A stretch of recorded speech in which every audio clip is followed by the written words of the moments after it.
अस्सलाम वालेकुम, मेरा नाम नुमान। आप देख रहे हैं टेक खोजी। और सैमसंग अगले साल अपनी एस और नोट सीरीज़ को आपस में मिक्स करने वाला है, यानी कि काफ़ी ज़्यादा चांसेस है कि या तो हमें सैमसंग गैलेक्सी S21 मिले या फिर सैमसंग गैलेक्सी नोट 21 मिले। इन दोनों को सैमसंग आपस में मिक्स कर देगा। इसी के बारे में काफ़ी ज़्यादा रिपोर्ट्स आ रही हैं। हम लोग आज फुल डिटेल के अंदर बात करेंगे कि इसकी क्या रीजंस हो सकती हैं। सैमसंग अगर ऐसा काम करता है तो वो क्यों करने वाला है। लेकिन वीडियो को शुरू करने से पहले अगर आपने अभी तक चैनल को सब्सक्राइब नहीं किया तो चैनल को सब्सक्राइब करके बेल वाले आइकन को लाजमी तौर पर प्रेस कर लें, ताकि आप लोगों को सारी वीडियोस के नोटिफिकेशन टाइम के ऊपर और सबसे पहले मिल सकें। अब सबसे पहले आप लोगों को मैं बता दूं कि ये वाली जो न्यूज़ है, ये जो हम बात करने वाले हैं, इसके बारे में अभी तक सैमसंग की तरफ से कोई भी ऑफिशियल स्टेटमेंट नहीं है, लेकिन इसके बारे में हम लोग काफ़ी देर से सुनते आ रहे हैं और काफ़ी जो ट्रस्टेड लीकस्टर्स हैं जो कि रूमर्स वगैरह देते हैं, उनकी तरफ से भी ये बात की जा रही है। अगर हम लोग बात करते हैं कि सैमसंग ऐसा क्यों कर सकता है, तो मैं आप लोगों को काफ़ी ज़्यादा सिंपल तरीके के अंदर जो मुझे लगता है कि पॉसिबल रीजंस हो सकती हैं, आप लोगों को एक्सप्लेन करने की कोशिश करता हूं। सबसे पहले आप लोग ये बात नोट कर लें कि सैमसंग की जो एस सीरीज़ है और जो नोट सीरीज़ है, दोनों की दोनों काफ़ी फेमस सीरीज़ हैं, काफ़ी सक्सेसफुल सीरीज़ हैं।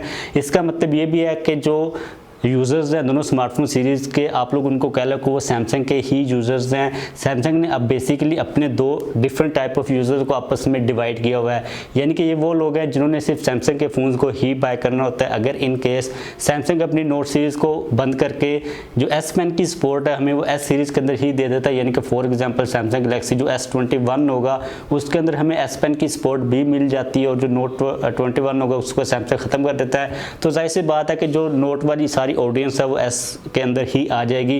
तो यहाँ पर सैमसंग को इस किस्म का कोई भी इशू नहीं है कि उनकी जो ऑडियंस है वो चली जाएगी। जिसने सैमसंग का फ़ोन बाय करना है वो सैमसंग का फ़ोन ही बाय करेगा। अगर हम लोग बात करते हैं दूसरी पॉसिबल रीज़न की, तो यार हर 6 माह के बाद सैमसंग के लिए ये बात काफ़ी ज़्यादा मुश्किल होती है कि वो साल के स्टार्ट के अंदर एस सीरीज़ का कोई फ़ोन लॉन्च करे, उसके 6 महीनों के बाद सैमसंग नोट सीरीज़ के स्मार्टफोन को लॉन्च करे, और इतने कम शॉर्ट टाइम के अंदर सैमसंग ने जो नोट सीरीज़ होती है उसको काफ़ी इंप्रूव भी करना होता है। इवन के जो हमें एस सीरीज़ होती है और नोट सीरीज़ के दरमियान इतना कोई बड़ा फ़र्क देखने को नहीं मिलता।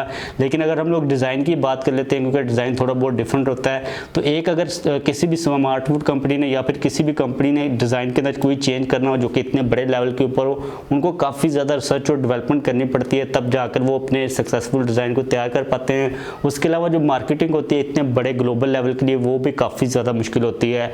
ये वाले भी जो 2 पॉइंट्स हैं, रिसर्च वाले और मार्केटिंग वाले, ये भी सैमसंग भाई ईजिली कर सकता है। ये रीज़न हो सकती है, लेकिन ये कोई इतनी खास बड़ी रीज़न नहीं है कि सैमसंग इसी वजह से इनको आपस में मिक्स कर दे। लेकिन यहाँ पर मुझे जो इसकी सबसे इंपॉर्टेंट रीज़न नज़र आ रही है वो है सैमसंग के फोल्डेबल स्मार्टफोन्स। सैमसंग ने इस वक्त अपने फोल्डेबल स्मार्टफोन्स को अल्हम्दुलिल्लाह माशाल्लाह इतना तैयार कर लिया हुआ है कि इस वक्त जो एक नॉर्मल यूज़र है जो कि टेक के अंदर या फिर गैजेट्स के अंदर इतना कोई खास इंटरेस्टेड नहीं है कि वो बियॉन्ड द लिमिट्स जाके फोल्डेबल स्मार्टफोन्स को बाय करे। एक नॉर्मल जो यूज़र है वो भी फोल्डेबल स्मार्टफोन्स को बाय कर सकता है।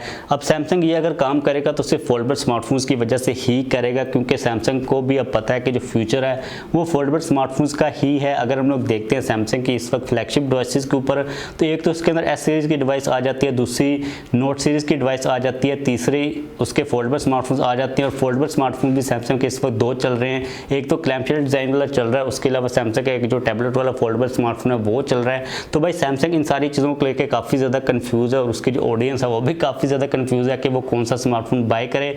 मुझे ये लगता है कि सैमसंग एस और नोट सीरीज़ को आपस में कंबाइन करके जो लास्ट क्वार्टर होगा, जो एंड वाला हिस्सा होता है साल का, जब सैमसंग नोट सीरीज़ को लॉन्च करता है, उस वक्त सैमसंग सिर्फ फोल्डेबल स्मार्टफोन्स के ऊपर ही फोकस करेगा। और मुझे पर्सनली तौर पर लगता है कि सैमसंग को ये काम कर लेना चाहिए। उसके अलावा इसकी रीज़न ये भी हो सकती है कि सैमसंग और भी काफ़ी ज़्यादा सीरीज़ को अब नीचे वाले लेवल के ऊपर लेके आ रहा है। अगर हम लोग नोटिस करते हैं कि सैमसंग के जो हमें फ्लैगशिप फीचर्स मिल रहे थे 1 साल पहले तक, वो सारे फीचर्स अब हमें सैमसंग की जो लोअर सीरीज़ होती हैं, ए सीरीज़, उसके अंदर देखने को मिल रहे हैं। तो सैमसंग की भाई जो स्मार्टफोन की पूरी रेंज है वो काफ़ी ज़्यादा बढ़ गया है। सैमसंग उसको नैरो डाउन करने की कोशिश कर रहा है। उसके अलावा अगर हम लोग बात करते हैं तो सैमसंग के हम लोग ट्रांसपेरेंट फ़ोन्स के पैटर्न्स भी देख चुके हैं।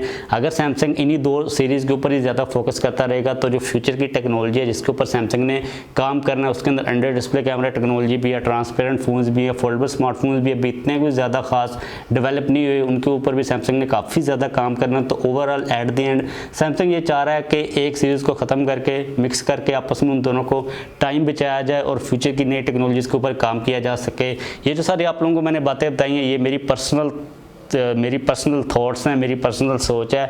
अभी तक सैमसंग की तरफ से किसी किस्म की कोई भी ऑफिशियल स्टेटमेंट सामने नहीं आई। और ये जो आप लोगों को मैंने सारी बात बताई है कि सैमसंग मिक्स करने वाला इन 2 सीरीज़ को, इसके बारे में काफ़ी ज़्यादा देर से हम लोग रूमर्स को सुन रहे हैं।